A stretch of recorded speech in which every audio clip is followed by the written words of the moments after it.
ketogenic diets have some sort of metabolic advantage has been experimentally falsified. The keto diet's proponents' own studies showed the exact opposite. Ketogenic diets actually put you at a metabolic disadvantage and slow the loss of body fat. How much does fat loss slow down on a low-carb diet? If you cut about 800 calories a day of carbohydrates from your diet, you lose 53 grams of body fat a day. But if you cut the same number of fat calories, you lose 89 grams a day. Same number of calories, but 9 pats of butter worth of extra fat melting off your body every day on a low-fat diet, compared to the low-carb diet. Same number of calories, but about 80% more fat loss when you cut down on fat instead of carbs. Here's the graph. Cut 800 calories from your diet by cutting carbs, and you do lose body fat, but cut out the same number of calories by cutting fat, and you lose even more body fat, 80% more body fat lost. The title of the study speaks for itself. Calorie for calorie, dietary fat restriction results in more body fat loss than carbohydrate restriction in people with obesity. But just looking at the bathroom scale, though, would mislead you into thinking the opposite. After 6 days on the low-carb diet, study subjects lost 4 pounds. On the low-fat diet, they lost less than 3. So step on the scale, and it looks like the low-carb diet wins hands down. So you can see why low-carb diets are so popular. But what was happening inside their bodies tells the real story.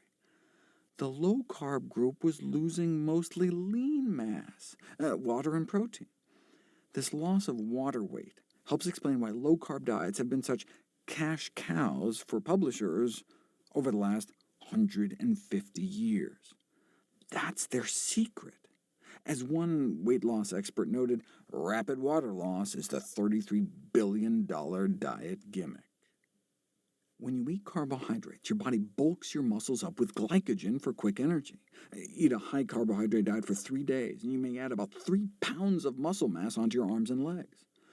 Those glycogen stores drain away, though, on a low-carb diet and pull water out with it. And the ketones also need to be flushed out of the kidneys, pulling out even more water. On the scale, that can manifest as 4 more pounds coming off within 10 days, but that all can be accounted for in water loss. The bottom line, keto diets just don't hold water.